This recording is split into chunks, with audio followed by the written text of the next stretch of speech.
కాటంశెట్టి సూర్యచంద్ర, జగ్గంపేట నియోజకవర్గం independent MLA అభ్యర్థిని.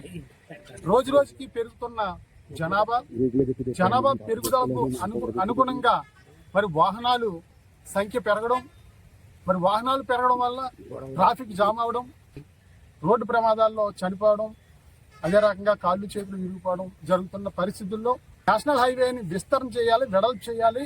అదే రకంగా నేషనల్ హైవేలో ఉన్నటువంటి పాత బ్రిడ్జిలన్నీ వెడల్పు చేసి వంపులతో ఉన్న బ్రిడ్జిలన్నీ స్ట్రైట్ చేయాలి నిటారుగా అన్న ఉద్దేశంతో మరి కేంద్ర ప్రభుత్వం ఆదేశాలతో 2023 సంవత్సరంలో ఇక్కడ జగ్గంపేట నియోజకవర్గం గోకవరం మండలం గోకవరం హెడ్ క్వార్టర్ లో ఉన్నటువంటి టానా సెంటర్ లో ఉన్నటువంటి పురాతనమైనటువంటి 100 సంవత్సరాల క్రితం బ్రిటిష్ వారు నిర్మించినటువంటి వంపు బ్రిడ్జ్ ని 10 కోట్ల రూపాయల నిధులతో స్ట్రైట్ గా చేయాలని ప్రభుత్వం మొట్టమొదట ఎస్టిమేషన్ వేసి మంజూరు చేయడం జరిగింది.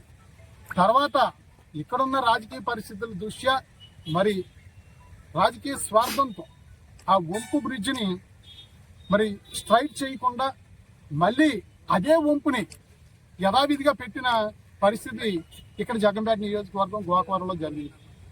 నాటి ప్రభుత్వం మరి అనాలోచితంగా నిర్ణయం తీసుకోవడం వల్ల మళ్ళీ వంపు బ్రిడ్జి రావడం వల్ల ప్రజలందరూ కూడా మరి చాలా ఆందోళన చెంది మరి నాటి నియోజకవర్గ ప్రతిపక్ష నాయకుడు జగ్గంపేట నియోజకవర్గం తెలుగుదేశం పార్టీ బాధ్యులు అయినటువంటి శ్రీ జ్యోతుల నెహ్రూ గారిని 2023 సంవత్సరంలో ఈ గోకవరం ప్రజలందరూ కూడా వెళ్ళి ఇక్కడ మాకు వంపు బ్రిడ్జ్ వస్తూ ఉంది, స్ట్రైట్ రావాలి, ఇక్కడ ఇబ్బందులు పడుతున్న పరిస్థితుల్లో సమస్య పరిష్కారం కాకుండా మళ్ళీ 10 కోట్ల రూపాయల నిధులతో కొత్త బ్రిడ్జిని మళ్ళీ వంపుగానే వస్తుందని చెప్పేసి ప్రజలందరూ జ్యోతుల నెహ్రూ గారిని ఆశ్రయించడంతో మరి 2023 సంవత్సరంలో జ్యోతుల నెహ్రూ గారు ఇదే బ్రిడ్జి దగ్గరికి ఇక్కడికే వచ్చి మరి అధికారుల మీద అందరి మీద కూడా మరి చాలా గట్టిగా మాట్లాడి చాలా బలంగా ప్రజల వాణి వినిపించడం జరిగింది. మరి నిత్యం ఎన్నో యాక్సిడెంట్లు జరుగుతూ ట్రాఫిక్ జామ్ అవుతా ఉంది. గోకవరంలో అటువంటి 2-3 కిలోమీటర్లు, ఇటు 2-3 కిలోమీటర్లు ఈ బ్రిడ్జికి ఇరువైపులా ట్రాఫిక్ జామ్ అవుతా ఉంది. ఎంతో మంది యాక్సిడెంట్లు అయి చనిపోయారు. ఇక్కడ మళ్ళీ మీరు వంపు బ్రిడ్జి ఎందుకు నిర్మిస్తున్నారని చెప్పేసి అధికారులు నిలదీయడం జరిగింది. నిలదీసి ఆ రోజు 2023 సంవత్సరంలో ఎన్నికల ముందు జ్యోతుల నెహ్రూ గారు చాలా స్పష్టంగా ఇక్కడే మీడియా సమావేశంలో చెప్పడం జరిగింది. మేము గెలిచిన తర్వాత తప్పకుండా వంపు బ్రిడ్జ్ లేకుండా స్ట్రైట్ గా నిర్మించే బాధ్యత నాది అని జ్యోతుల నెహ్రూ గారు నాడు ఎన్నికల ముందు ప్రజలకు మాట ఇవ్వడం జరిగింది. మరి ఎన్నికల్లో 2024 ఎన్నికల్లో కూటమి తరపున జ్యోతుల నెహ్రూ గారు ఎమ్మెల్యేగా గెలవడం జరిగింది.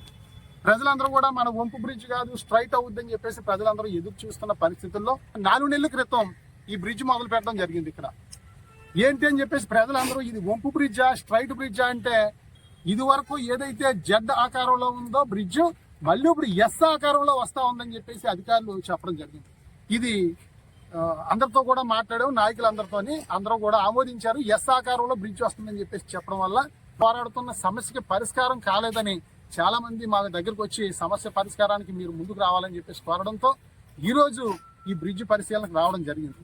మరి ఇదే బ్రిడ్జ్ త్వరితగతిన నిర్మించాలి, మరియు ఇక్కడ బ్రిడ్జ్ వంపు లేకుండా నిర్మించాలని మరి గత సంవత్సరం 28వ తేదీ 7వ నెల 2025 తేదీన మరి రాజమండ్రి జిల్లా కలెక్టర్ గారికి 3744తో గ్రీవెన్స్ లో నేనే స్వయంగా ఫిర్యాదు చేయడం జరిగింది. గ్రీవెన్స్ లో ఈ వంపు బ్రిడ్జ్ ఉండకూడదు, స్ట్రైట్ రావాలని చెప్పేసి సంవత్సరం క్రితమే ఇక్కడ ఎట్టి పరిస్థితుల్లో కూడా వంపు బ్రిడ్జ్ రాకూడదు, స్ట్రైట్ బ్రిడ్జ్ రావాలి, నాణ్యంగా త్వరితగతిన నిర్మించండి, ప్రజలని రక్షించండి, ప్రజలు యాక్సిడెంట్లు అవ్వకుండా ఏర్పాటు చేయాలని చెప్పేసి సంవత్సరం క్రితమే మేము ఫిర్యాదు చేయడం జరిగింది.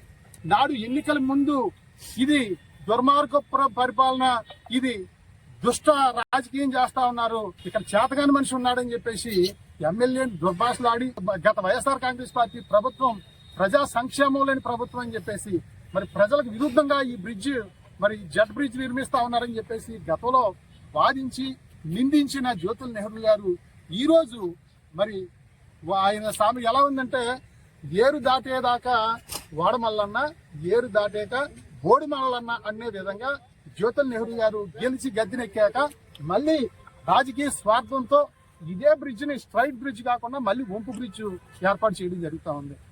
మరి నాడు ప్రతిపక్షంలో ఉన్నప్పుడు ఒక మాట, అధికార పక్షంలోకి వచ్చిన తర్వాత మరొక మాట మాట్లాడతారా? మీరు ఏదైతే జగ్గంపేటలో బైపాస్ వద్దు, ఎలివేటెడ్ ఫ్లైఓవర్ కావాలని మరి గౌరవ నేషనల్ హైవే మంత్రివర్యులు నితిన్ గడ్కరీ గారిని మీరు కలవడం జరిగింది. అంతేకాకుండా నేషనల్ హైవే చైర్మన్ కూడా మీరు కలవడం జరిగింది. మరి మీకు గోకవరంలో ప్రజలు పడుతున్న ఈ యొక్క వంపులు బ్రిడ్జ్ వల్ల ఎన్ని యాక్సిడెంట్లు జరుగుతా ఉన్నాయి, ఎంత ట్రాఫిక్ జామ్ అవుతా ఉంది మీకు గుర్తు రాలేదని చెప్పేసి అడుగుతా ఉన్నాను. నితిన్ గడ్కరీ గారిని నేషనల్ హైవే చైర్మన్ ని కలిసినప్పుడు అయ్యా మా గోకవరంలో మళ్ళీ పూర్వంలాగే మళ్ళీ ఇక్కడ ఎస్ టైప్ లో అష్టవంకరలతో వంపు బ్రిడ్జ్ వస్తా ఉంది. ఇక్కడ గోకవరం అంటే ఏజెన్సీకి ముఖద్వారం. ఇక్కడ రాజమండ్రి నుంచి మరి ఇక్కడ విజయనగరం వరకు ఇది ప్రతిరోజు వేలాది వాహనాలు వెళ్తా ఉంటాయి. ప్రస్తుతం ప్రతిరోజు కిలోమీటర్ల కొలది ఇక్కడ ట్రాఫిక్ నిలిచిపోతా ఉంది, రోడ్ యాక్సిడెంట్లు జరుగుతా ఉన్నాయి. మా గోకవరానికి ఈ యొక్క అష్టవంకరలతో కూడుకున్నటువంటి ఎస్ బ్రిడ్జ్ వద్దు, స్ట్రైట్ బ్రిడ్జ్ కావాలని మరి నితిన్ గడ్కరీ గారిని నేషనల్ హైవే చైర్మన్ ని మీరు ఎందుకు అడగలేదని చెప్పేసి జ్యోతుల్ నెహ్రూ గారిని ప్రశ్నిస్తా ఉన్నాం. మరి నాడు ఎన్నో మాయమాటలు చెప్పారు, ప్రజలందరికీ నాది బాధ్యత అని చెప్పేసి మాయమాటలు చెప్పారు, గదిరెక్కారు. ఈ రోజు ఈ గోకవరం బ్రిడ్జ్ కూడా మర్చిపోయారు. ఎస్ బ్రిడ్జ్ అష్టవంకర్లతో నిర్మాణం మీరు ఆప్ చేయాలి, ఆప్ చేసి అలైన్మెంట్ మార్చి స్ట్రైట్ బ్రిడ్జ్ నిర్మించాలని చెప్పేసి గోకవరం మండల ప్రజల తరపున ప్రభుత్వాన్ని డిమాండ్ చేస్తా ఉన్నాం. ఎందుకంటే ఇది చాలా దారుణమైన అతి నిర్లక్ష్యం. 10 కోట్ల రూపాయలు నిధులు ఈ బ్రిడ్జ్ ఏర్పాటు చేస్తా ఉన్నారు. ఇలా స్ట్రైట్ గా వచ్చి ఒకేసారి వంపు తిరిగి మళ్ళీ ఒకేసారి వంపులు తిరగాల.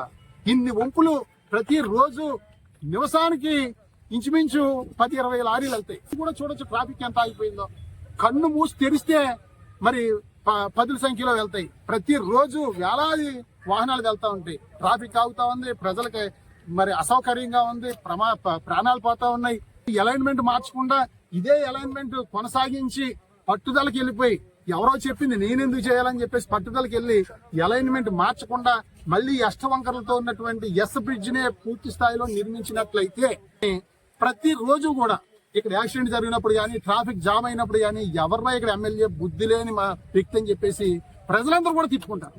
ఎప్పటికైనా సరే జ్యోతుల్ నెహ్రూ గారు స్పందించి ఈ బ్రిడ్జి అలైన్మెంట్ మార్చి తప్పకుండా ఈ బ్రిడ్జ్ ని స్ట్రైట్ గా ఏర్పాటు చేయాలని చెప్పేసి విజ్ఞప్తి చేస్తూ, లేని పక్షంలో ఈ బ్రిడ్జ్ స్ట్రైట్ గా వచ్చే వరకు కూడా ప్రజల తరపున ప్రజలతో కలిపి పోరాటం చేస్తామని చెప్పి తెలియజేస్తూ మరి ప్రజలందరూ కూడా ఇది ఆలోచించాలి. ఎందుకంటే ఈ రోజుతో పోయేది కాదు, ఇది మనకెందుకు లేని అనుకోవడానికి లేదు. భవిష్యత్తు 100 సంవత్సరాల క్రితం నిర్మించిన బ్రిడ్జ్ ని ఇప్పుడు మార్చాల్సి వస్తుంది.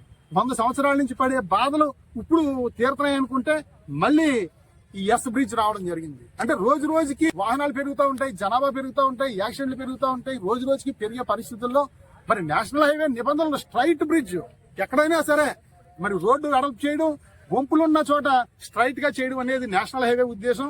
మరి ఇక్కడ రాజకీయ ఒత్తిడుల వల్ల, రాజకీయ స్వార్థం వల్ల గోకవరం మండలం గోకవరం టౌన్ లో ఇక్కడ ఎస్ ఆకారంలో అష్టవంకరలతో కూడుకున్నటువంటి బ్రిడ్జ్ నిర్మించడం చాలా బాధాకరమైన విషయం అని చెప్పి తెలియజేస్తూ, ఇప్పటికైనా ఎమ్మెల్యే గారు స్పందించి కూటమి ప్రభుత్వం ఈ యొక్క తప్పును సరిచేయాల్సిందిగా గోకవరం మండలం ప్రజల తరపున విజ్ఞప్తి చేస్తాను.